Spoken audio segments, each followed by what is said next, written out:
আমেরিকায় যারা B1 B2 অর্থাৎ ট্যুরিস্ট ভিসা নিয়ে পাড়ি জমাতে চাচ্ছেন বা ইতিমধ্যে যারা ভিসা পেয়ে গেছেন, তাদের অনেকেরই প্রশ্ন থাকে যে আসলে এই B1 B2 ভিসা নিয়ে গিয়ে আমরা কি আমেরিকায় সেটেল হতে পারবো কিনা, অর্থাৎ লাইফ টাইম সেখানে গ্রিন কার্ড নিয়ে থাকা যাবে কিনা।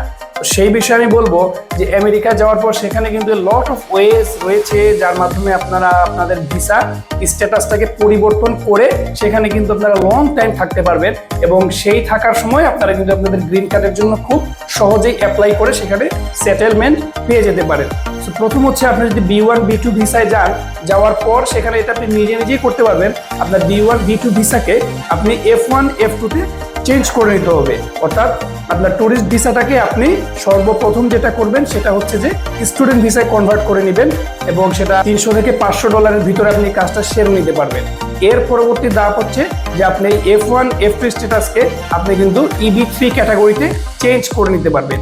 EB3 হচ্ছে মূলত সেখানে গ্রিন কার্ড হোল্ডার হওয়ার জন্য বা ওয়ার্ক করার জন্য আপনার সেই একটি ক্যাটাগরি, যেই ক্যাটাগরির মাধ্যমে আপনি আপনার গ্রিন কার্ডেরও অ্যাপ্লাই করতে পারবেন ধাপে ধাপে। সেটা 3 থেকে 5 বছর টোটাল সময়টা লাগতে পারে এবং সেই ক্ষেত্রে কিন্তু আপনার 15 থেকে প্রায় $20,000 মতো প্রয়োজন পড়ে।